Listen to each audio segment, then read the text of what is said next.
오늘 우리가 에베소서 2장 1절에서 10절 말씀을 통해 은혜로 받은 구원이라는 제목으로 말씀을 증거하고자 합니다.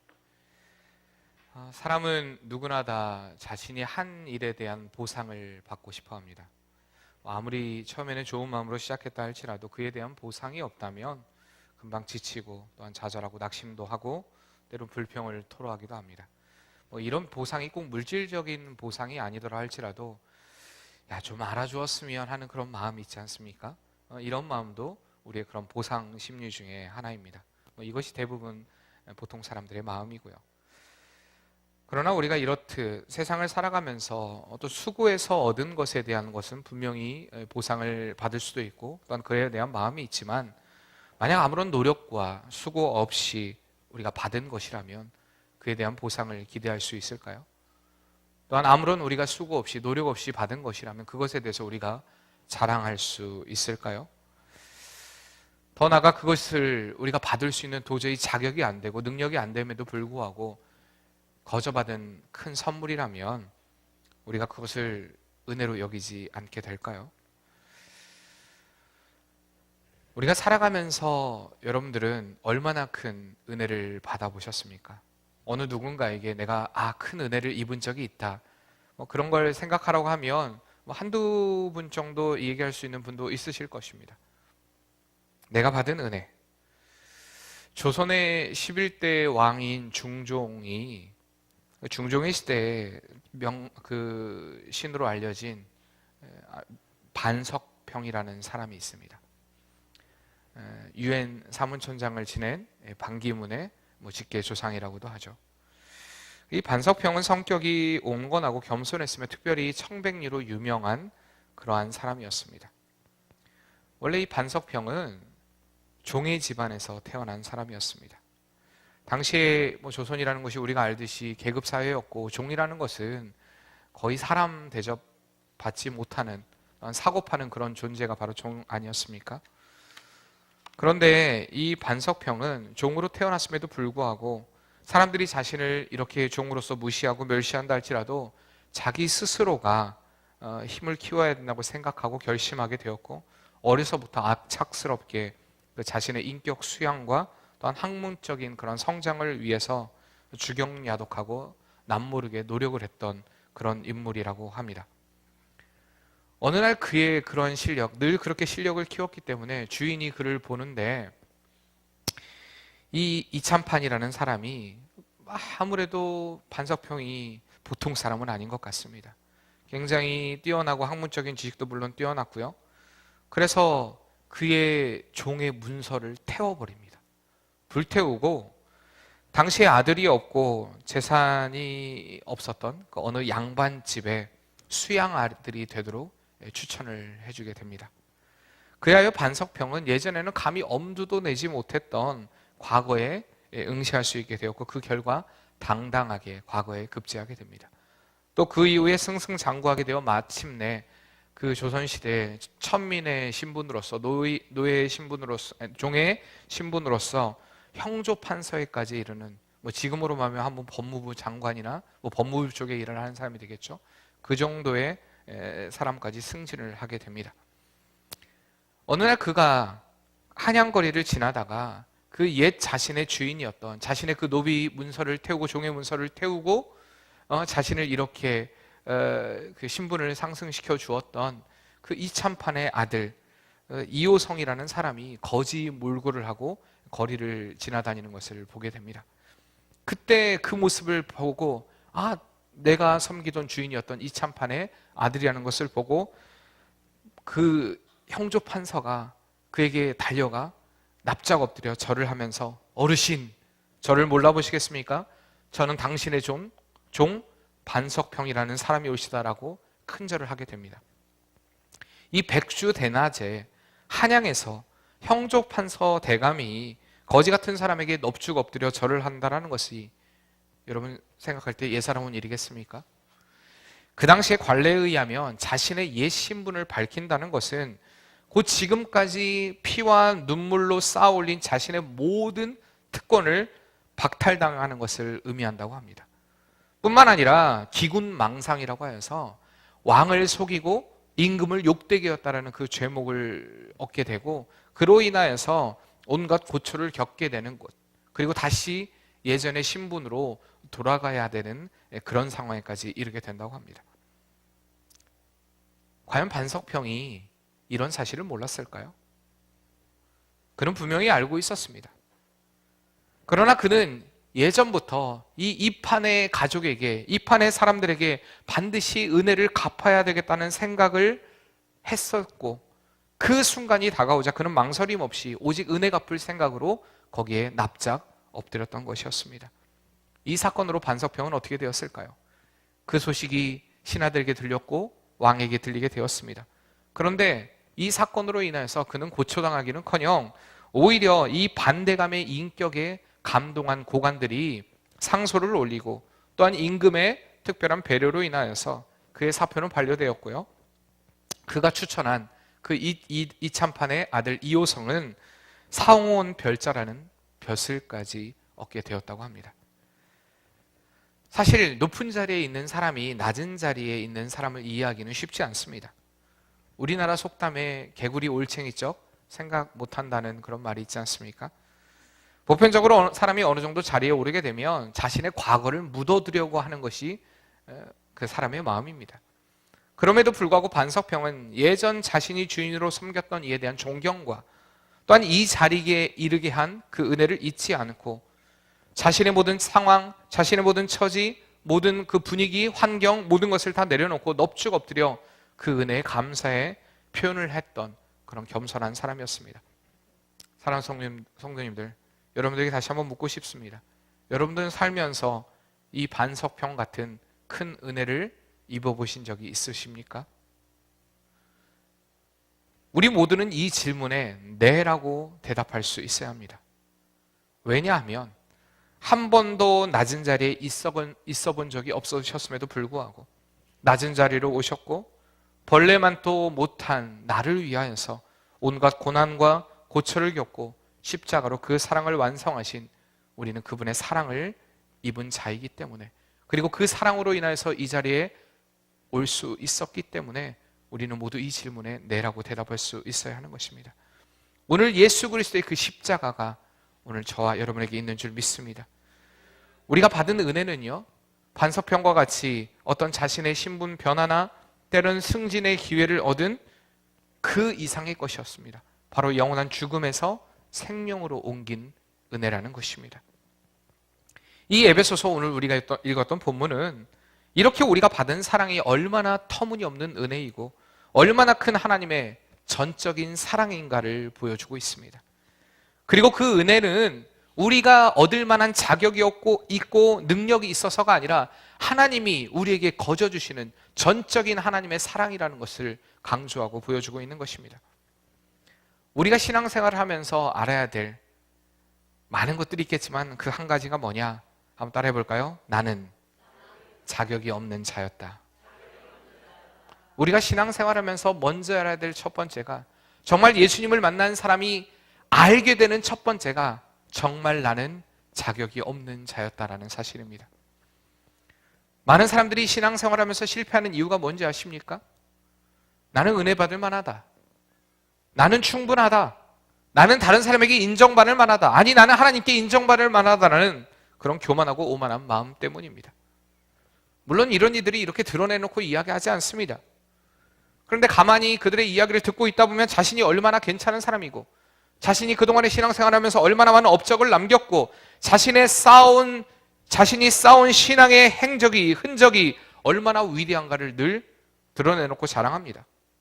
내가 하나님의 구원받기에 얼마나 충분한가.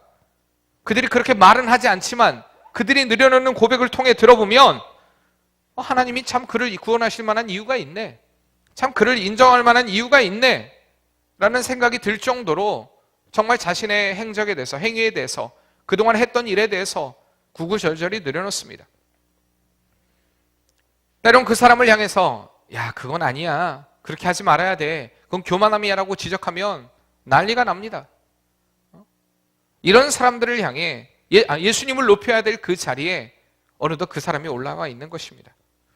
성경은 이런 자의 모습에 대해 이렇게 기록합니다. 마태복음 6장 5절 말씀에 또 너희는 기도할 때 외식하는 자와 같이 하지 말라. 그들은 사람에게 보이려고 회당과 큰 거리 어귀에서 서서 기도하기를 좋아하느니라. 내가 진실로 너희에게 이르노니 그들은 자기 상을 이미 받았느니라 말씀하고 있습니다. 이미 하나님이 그들에게 주실 것이 없는 것입니다. 왜냐하면 자신이 이미 다 자랑하고 자신이 얼마나 위대한 일을 이루었는가에 대해서 다 떠벌리고 다 말했기 때문에 하나님이 알아주시고 하나님이 갚아주실 것이 없는 것입니다. 간혹 우리 주변에도 이런 사람이 있습니다. 진짜 베풀기 좋아하는 사람 여러분 있지 않습니까? 근데 여러분들 아셔야 됩니다. 베풀기 좋아하는 사람들은요, 베품 받기를 원하는 마음도 있습니다.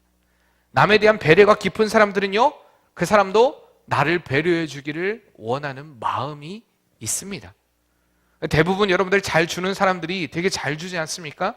그 잘 주는 걸 넙죽넙죽 잘 받아 먹으면 아, 저 사람 참 잘 주네 라고 생각하지만 그 사람들이 훗날 다른 사람을 통해 여러분들이 듣게 될 이야기가 어떤 이야기인지 아십니까? 아유, 저 사람은 10번 줘도 한 번도 주지도 않아. 줘도 고마운 줄도 몰라. 정말 잘 주는 사람들, 베푸는 사람들, 이런 사람들이 가지고 있는 다는 아닌데 맹점 중에 하나가 말로 다 풀어버립니다. 내가 얼마나 많이 베풀었는데, 내가 얼마나 많이 주었는데 정말 싸가지도 없어. 정말 너무해. 이런 얘기들 있지 않습니까?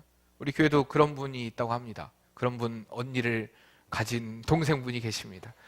막 줘놓고 주면 고마운지는 아는데 너무 생색내니까 고마운다는 인사도 안 하고 이런다 저런다. 이러면 차라리 안 해주면 못하지 않습니까? 그런 사람들에게는 뭔가 받아도 부담됩니다. 괜히 또 나에 대해서 무슨 얘기하면 어떡하지? 나에 대해서 또 이러고 저러고 얘기하면 어떻게 하지? 이런 사람 여러분들에게도 뭐 있을지 모르겠습니다. 그러나 주님은 우리에게 한 번도 그런 원망과 불평으로 다가온 적이 없으시다는 것입니다. 받은 사랑이 너무 큼에도 불구하고 그렇게도 주님을 부인하고 원망하는 어리석은 우리를 향해 여전히 눈물로 우리를 향해 기도로 호소하시는 분이 바로 저와 여러분을 향한 예수 그리스도의 사랑이라는 것입니다. 우리가 먼저 주님을 믿을 때 나 자신을 알아야 됩니다. 내가 얼마나 비참한 인생인가 말입니다. 오늘 본문의 1절에서 3절 말씀에 보면 그런 인생을 향해, 우리의 인생을 향해 하나님을 떠난 인생이었노라 라고 이야기하고 있습니다.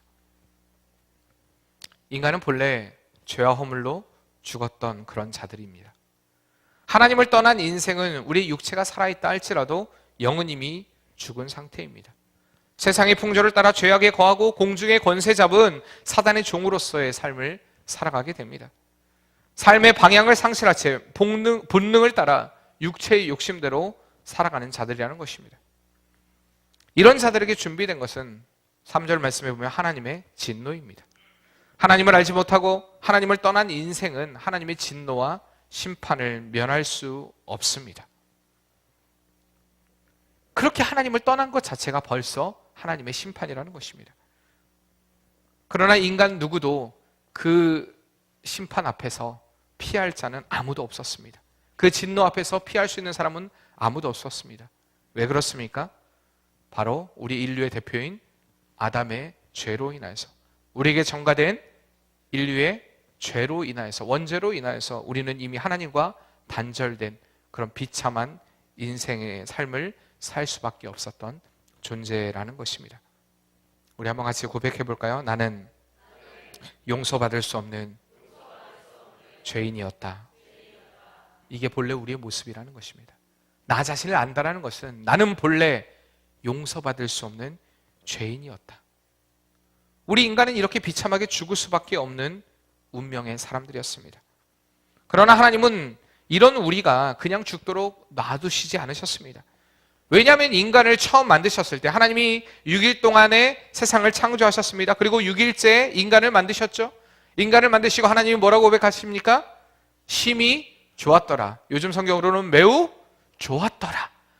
인간은 그런 존재로 만드셨습니다. 그리고 그 인간을 통해 하나님은 찬양을 받고 영광을 받기를 원하셨습니다. 인간이 본래 만들어진 목적이 소유문답 제1문 1답에도 나와 있듯이 사람의 제일 되는 목적은 하나님을 영화롭게 하는 것과, 다시 말하면 하나님께 영광을 돌리는 것과 영원토록 그를 즐거워하는 것이다. 하나님으로 인해 즐거워하는 삶이 바로 우리 인간의 삶이라는 것입니다. 이렇게 하나님이 우리를 만드셨기 때문에 하나님은 우리를 죽도록 내버려 두실 수 없었습니다. 그렇기 때문에 예수 그리스도를, 그 아들 예수 그리스도를 우리에게 보내주셨고, 그리고 그 십자가의 죽으심으로 그 사랑의 절정을 이루셨다는 것을 우리가 말씀을 통해 계속 듣고 우리는 보고 있습니다. 그리고 다시 살아나신 그 예수 그리스도를 통하여 부활의 소망을 주셨고 영원한 지옥의 형벌에서 해방시켜 주셨습니다. 이것이 오늘 본문의 4절과 7절까지의 말씀입니다. 내 은혜, 내 공로가 아니라, 내가 잘나서가 아니라 전적인 하나님의 그 은혜로, 예수 그리스도를 통한 그 십자가의 사랑으로 오늘 우리가 구원을 받았다는 그 사실입니다. 2차 세계대전 때 그 폴란드의 마그다 크네라는 그 수용소에, 유태인 수용소에 아돌프라는 유태인이 잡히게 되었습니다. 포로로 잡히게 되었는데 다음 날 유태인 학살이 예정되어 있었습니다.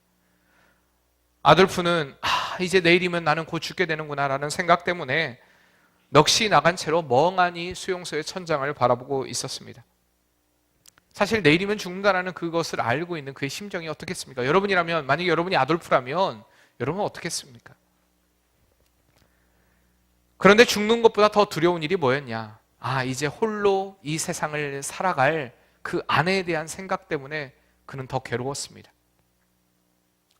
주머니에서 주섬주섬 사진 한 장을 꺼내 들었습니다. 아내의 사진이었습니다. 너무나 환하게 웃고 있는 아내를 보니까 어찌나 눈물이 나든지, 이제 내가 아내를 볼 수가 없구나라는 생각 때문에 그는 주머니에 있는 성냥 하나를 꺼내서 이제 불을 붙여서 그 사진을 태우려고 하였습니다. 근데 아무리 성냥을 태우려고 이렇게 그어도 불이 붙지 않아서 할 수 없어 그 간수에게, 병사에게 혹시 성냥 한 캡이 좀 빌릴 수 있습니까? 성냥 좀 빌려줄 수 있습니까? 라고 묻으니까 병사가 힐끗 쳐다보더니 대꾸도 안 합니다. 또다시 아돌프는 용기를 내어서 그 병사에게 성냥 좀 빌려주세요 라고 이야기를 합니다. 그때 병사는 귀찮다는 듯이 주머니에 있는 나이타를 건네서 그 아돌프에게 주었습니다. 딸깍 소리와 함께 이 나이터를 켠 순간 이 차갑고 어두웠던 방이 밝아지고 온기가 찾아왔습니다. 아돌프는 그 나이터에 불을 켜고 조심스럽게 사진을 갖다 대려고 했습니다. 그때 병사가 그 모습을 보고 지금 뭐 하는 거요? 라고 그의 손에 들고 있던 라이터를 낚아챘습니다.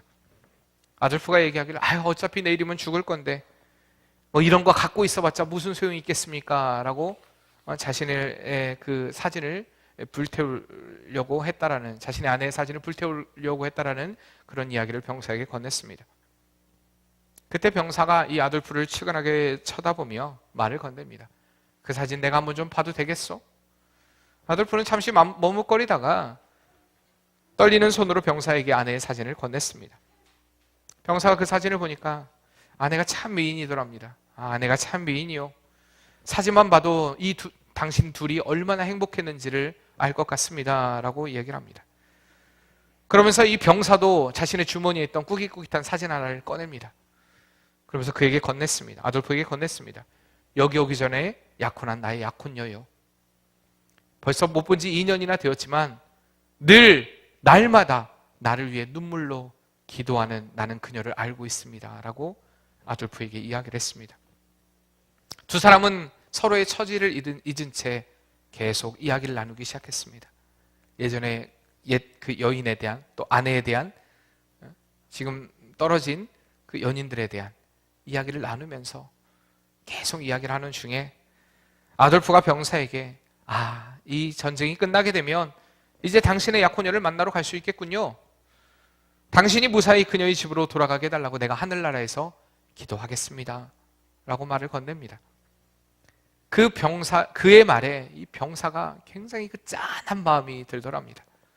그래서 뭔가 결심한 듯 주위를 두리번거리다가 조용히 감방문을 열어주게 됩니다. 그리고 병사가 아돌프에게 빨리 빠져나가라고 손짓을 했습니다. 그때 아돌프는 이 병사의 도움으로 뒷문을 통해 무사히 수용소를 빠져오게 되었답니다. 그리고 그의 생명은 보존되었습니다. 이제 내일이면 죽게 될 죽음의 문턱에서 생명을 얻게 된 이 아돌프의 기쁨, 이것은 비단 아돌프만 누리는 기쁨이 아니라 바로 이 시간에 참석한 성도된 우리의 기쁨이 되어야 한다는 것입니다. 왜냐하면 예수님을 믿는 우리는 모두가 다 이 죽음의 문턱에서 살림을 받았기 때문입니다. 오늘 예수 그리스도를 통해 새 생명을 얻은 그 기쁨이 우리에게 있어야 한다는 사실입니다. 이것이 바로 진짜 성도가 누리게 되는 은혜입니다. 제가 서울에서 사역할 때 한 번은 천안의 교도소를 좀 방문하자 그 교도소에 있는 분을 위해 기도해 달라고 요청을 받고 제가 천안 교도소를 가게 되었습니다. 한 1년 반 동안을 복역하던 그런 사람이었는데요. 그 사람이 이런 말을 하더라고요. 여기 오는 처음 오는 사람들은 정말 몇 개월간은 자신이 지었던 죄 때문에 그 너무나 괴로워하고 힘들어하면서 자신의 죄를 반성하고 밥도 못 먹고 뉘우치면서 눈물로 정말 길게는 한 6개월을 그런 삶을 산다고 합니다. 그러나 길게 그 6개월이 지나고 나면 밥도 잘 먹고 잘 웃기도 하고 떠들기도 하고 장난도 치고 전혀 자신이 어떤 죄를 지었던 그 죄와 상관없이 하하하 호호호 기쁘게 그 감방 생활을 즐기면서 산다고 합니다. 그래서 밤이 되면 도저히 이야기꽃이 피어가지고 도저히 시끄러워서 때로는 자기의 지었던 그런 범죄를 아주 그냥 뭐 미담처럼 이야기하면서 서로 이야기꽃을 피우느라 시끄러워서 잠이 못 잘 정도로 아주 그렇게 하하호호 한다고 합니다. 이토록 사람들은요 쉽게 자신의 일에 대해서 망각해 버리게 됩니다. 우리가 하나님께 받은 구원은 정말 놀라운 은혜입니다. 이것은 우리의 공로도 또 우리의 자격도 우리의 능력도 아닌 하나님의 전적인 선물인 것입니다. 그럼에도 불구하고 우리는 너무나 자주 그 하나님의 은혜를 망각합니다. 예수님을 믿고 난 여러분 한번 생각해 보시길 바랍니다. 예수님을 믿고 난 후 몇 개월, 그 몇 년 여러분 얼마나 뜨거웠습니까? 주님을 향한 그 사랑 때문에 그 무엇도 문제가 되지 않는 교회 안에서 나를 어렵게 하는 사람도 문제가 되지 않았고요. 나에게 때론 뭐라 해도 하하호호 웃을 수도 있었고요. 주님 때문에 즐거웠고 주님 때문에 행복했고 주님 때문에 감사했던 그 은혜의 감격들. 그러나 그것이 10년이 지나고 20년이 지나고 30년이 지나면 점점점 시간이 흐르면 흐를수록 그 은혜를 망각한 채 내 의, 내 공로만을 내세우고 교회 안에 어느덧 기득 세력이 되어서 예수님의 마음과 생각이 아닌 자신의 뜻과 자신의 생각으로 교회를 좌지우지하려는 그런 모습의 삶, 혹시 이것이 저와 여러분의 삶이 아닌가를 우리가 말씀을 통해 다시 한번 돌이켜봐야 될 줄 믿습니다. 어느덧 예수님이 서야 할 그 자리에 내가 서 있는 교만한 모습 말입니다. 물론 예수님을 높이지 않는 것은 아닙니다. 전에도 한번 말씀드렸지만 예수님을 높이지 않고 예수님을 찬양하지 않는 것은 아닙니다. 예수님께 영광을 돌리지 않는 것은 아닙니다. 그런데 예수님은 그 자리에 계시는데 이미 내가 그 자리까지 높아져 있습니다. 예수님도 영광을 받으니까 나도 영광 받아야 된다고 생각합니다. 예수님이 받아야 될 그 영광을 내가 나눠 갖자라고 나도 어느덧 그 자리에 서 있는 그런 교만한 모습을 발견하게 된다는 것입니다. 사랑하는 성도님들, 우리가 과연 그 영광을 같이 누릴 수 있을까요? 지금 내가 그 영광을 누릴 만한 자격이 있다고 생각하십니까? 절대 우리는 그럴 수 없습니다. 왜냐하면 그 구원의 공로는 내가 잘나서가 아니요, 내가 잘해서가 아닌 전적인 하나님의 은혜요, 전적인 하나님의 선물이기 때문입니다. 우리가 해야 할 일은 그 선물에 감사하며 하나님께 영광과 찬송을 돌리는 것, 그것뿐이어야 될 줄 믿습니다. 그저 모든 것이 은혜요, 그저 모든 것이 값없는 선물임을 고백하는 성도로서 하나님께 영광을 돌리고 그분으로 인해 기뻐하는 삶이 바로 우리의 삶의 정체성이고 성도의 정체성이고 삶의 목적이라는 것입니다. 사랑하는 성도님들, 다시 한번 여러분에게 묻고 싶습니다. 여러분에게 진짜 이 구원의 감격이 있으십니까? 우리의 신분과 우리의 삶을 완전히 바꿔놓으신 그분의 은혜의 감격에 여러분들의 인생을 살아가고 계십니까? 지금이 은혜입니다. 내가 서 있는 이 자리가 은혜인 줄 믿습니다. 한순간도 하나님의 손길이 역사하지 않은 곳은 없습니다. 한순간도 하나님의 은혜가 아닌 곳은 없었습니다. 한순간도 하나님의 손길이 미치지 않았던 곳은 없었습니다. 그리고 앞으로도 없을 것입니다. 그렇기 때문에 우리는 매 순간순간 늘 그 자리에서 우리를 향해 간구하시는 예수 그리스도의 음성을 듣는 그런 복된 삶이 되어야 한다는 것입니다. 바울은 지금 로마의 감옥에 갇혀있는 상황이었습니다. 이 로마에 갇혀있는 상황 가운데 에베소 교회를 향한 마음으로 편지를 쓰고 있는 것이었습니다. 로마의 죄수로 언제 죽을지 모르는 매 순간순간 위기의 삶을 살아가고 있으면서도 그의 생각은 온통 그가 세운 교회들이, 그가 세운 그 교인들이 하나님을 향한 온전한 믿음을 소유하기를 바라는 마음으로 그는 늘 한자 글을 써내려갔습니다.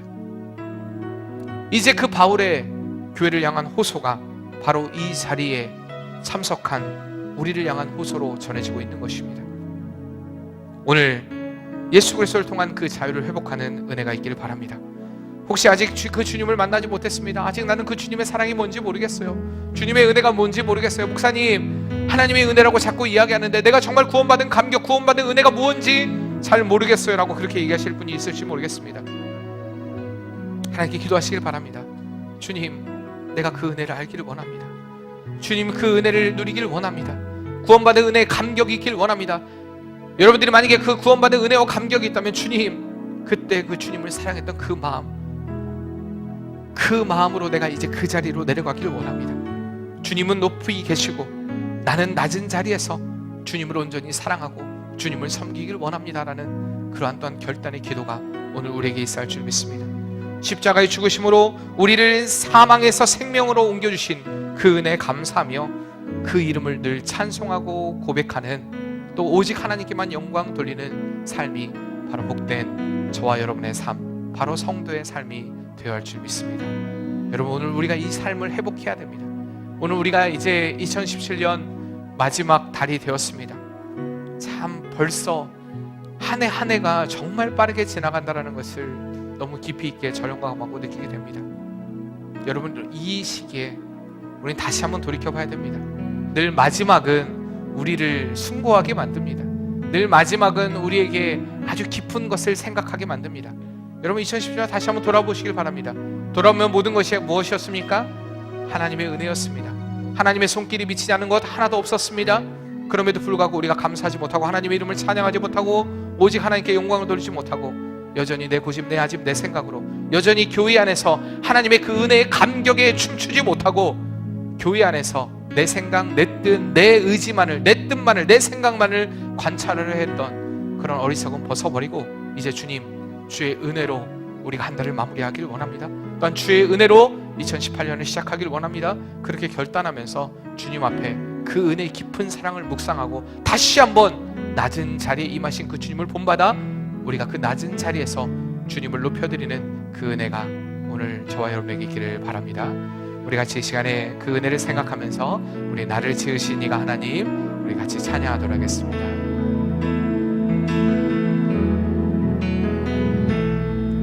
나를 지으신 이가 하나님, 나를 부르신 이가 하나님, 나를 보내신 이도 하나님, 나의 나 된 곳은 다 하나님 은혜라. 나의 달려갈 길 다 가도록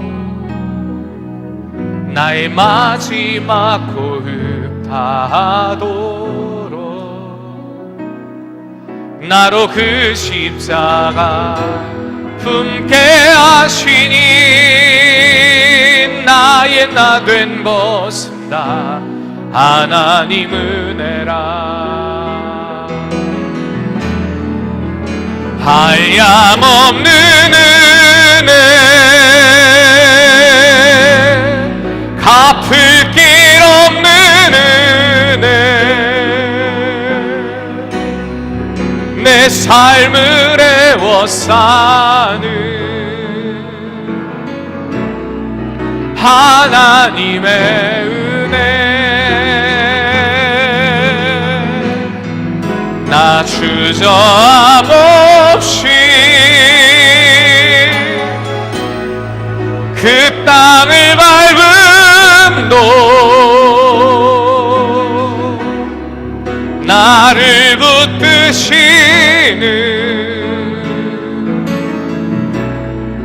하나님의 은혜.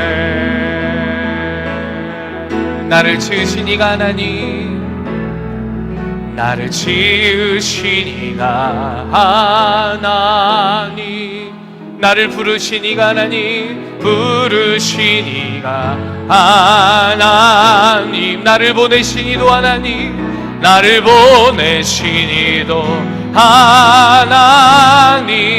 나의 나 된 것은, 나의 나 된 것은 다 하나님 은혜라. 나의 달려갈 길 다가도록, 나의 달려갈 길 다가도록, 나의 마지막 호흡, 나의 마지막 호흡 다하도록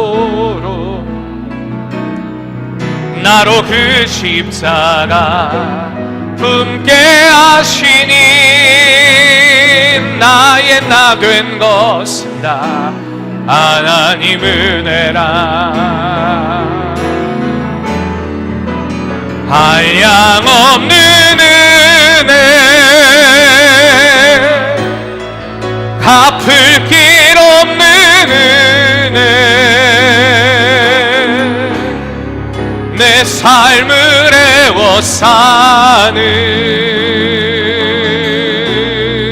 하나님의 은혜. 나 주저함 없이, 나 주저함 없이 그 땅을 밟음도 나를 붙드시는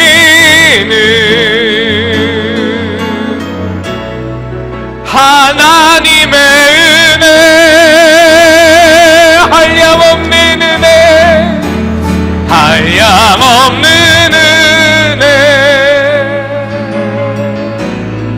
갚을 길 없는 은혜, 내 삶을 애워 사는 하나님의 은혜. 나 주저함 없이, 나 주저함 없이 그 땅을 밟음도, 그 땅을 밟음도 나를 붙드시는 하나님의 은혜.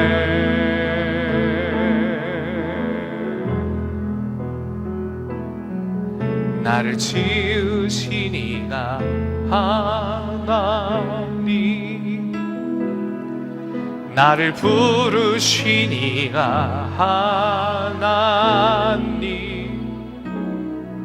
나를 보내신 이도 하나님, 나의 나 된 것은 다 하나님. 이 시간 우리가 같이 기도할 때 하나님, 내가 어떠한 모습의 상태였는가를 분명히 알기를 원합니다.